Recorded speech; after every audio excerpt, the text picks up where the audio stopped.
This year marks the 5th anniversary of the UN General Assembly's designation of November 5th as World Tsunami Awareness Day.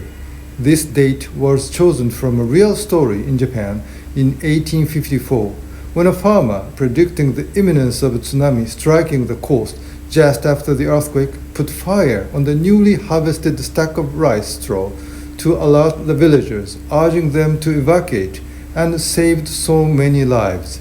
In 2011, the tsunami caused by the Great East Japan earthquake inflicted massive damage in Japan. More than 21,000 people lost their lives.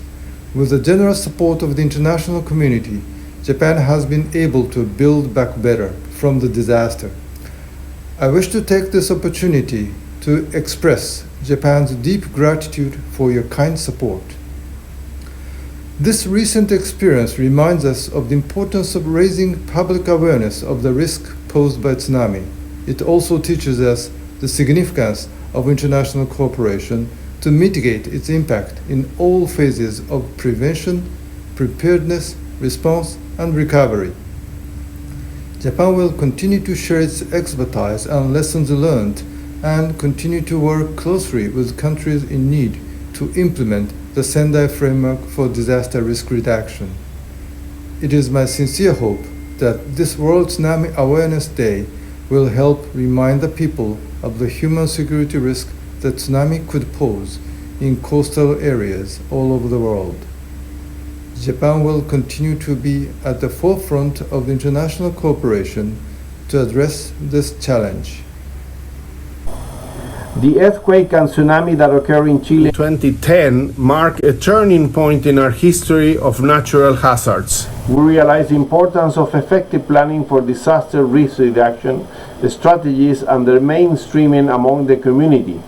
And we learned that disaster reduction measures should be based on continuous assessments of the vulnerability and threats.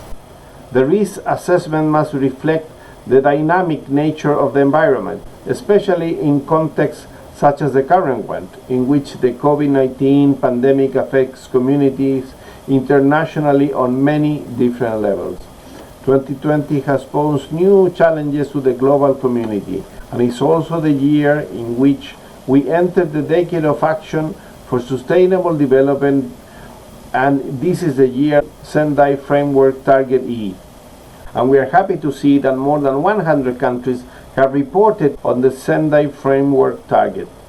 In the construction of national policies, Chile advocates for the importance of incorporating the guidelines and commitments derived from the Sendai Framework, the Sustainable Development Goals, the Paris Agreement, and the New Urban Agenda. Our government launched a new national policy for disaster risk management for the period 2019-2030, with the aim of maintaining permanent interinstitutional coordination mechanism that strengthen disaster preparedness. When considering the different scenarios that may cause a disaster, we find ourselves in the hands of knowledge, memory recovery, science, technology, and dialogue. But this must come together with the engagement of the communities, including the private sector, since they will be the ones in position to act the most efficiently when they find themselves on the front line. The World Tsunami Awareness Day that we celebrate today was established with the purpose of mainstreaming the importance of resilient infrastructure, early warning system, and education. We take this opportunity to invite everyone to explore and engage with the regional and local initiatives and platforms for disaster risk reduction, because being informed is essential for saving lives and protecting the livelihoods of our community. Today, on World Tsunami Awareness Day, we acknowledge the terrible toll posed by tsunamis. As a nation constantly facing natural disasters, Indonesia offers our experiences in order to learn from each other. We need to be aware of tsunamis as more people are crowding into coastal areas worldwide. Nearly 2.4 billion people live within 100 kilometers of the coast, and 600 million people live in areas less than 10 meters above sea level. Natural disasters like tsunami happen anytime, and obviously, they could create devastating social and economic impacts. Last year, the UN Global Assessment Report on Disaster Risk Reduction found that, I quote, "Surprise is the new normal," unquote. We have to be prepared. We have to increase awareness of potential tsunami through early warning system. It might not be a perfect system, but our experiences teach us that being prepared is key and increase our chances to save more lives. Indonesia urges all countries to rally behind the Sendai 7 campaign. This year's focus is, I quote, "substantially increasing the number of countries with national and local disaster risk reduction strategies by 2020. It is especially beneficial to consider the Sendai framework in the context of COVID-19 response, socioeconomic recovery, and rehabilitation policies and strategies." Against this backdrop, I also would like to invite the participation of all stakeholders in the 2022 Global Platform for Disaster Risk Reduction, or GPDRR, in Bali, Indonesia.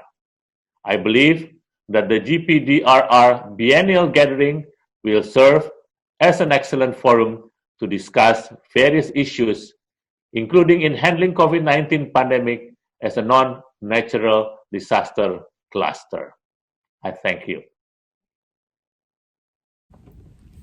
Amid the COVID-19 pandemic, and as we mark World Tsunami Awareness Day, we are once again reminded that the small island developing states like the Maldives are especially vulnerable to a range of external shocks.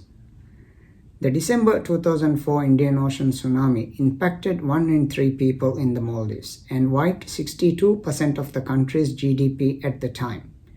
In addition, the cost of environmental damage and substantial soil erosion that affected tourism and agricultural activities were unprecedented.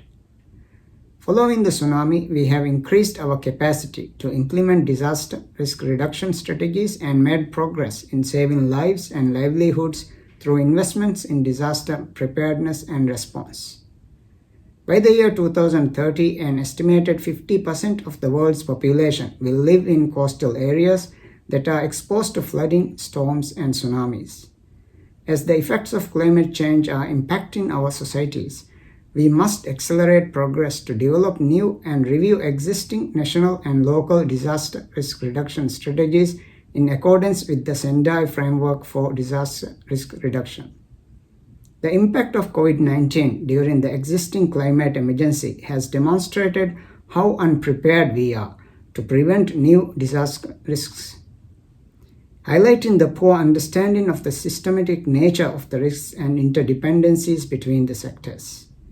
As such, it is necessary to increase commitment and financial resources to achieve all the targets of the Sendai framework.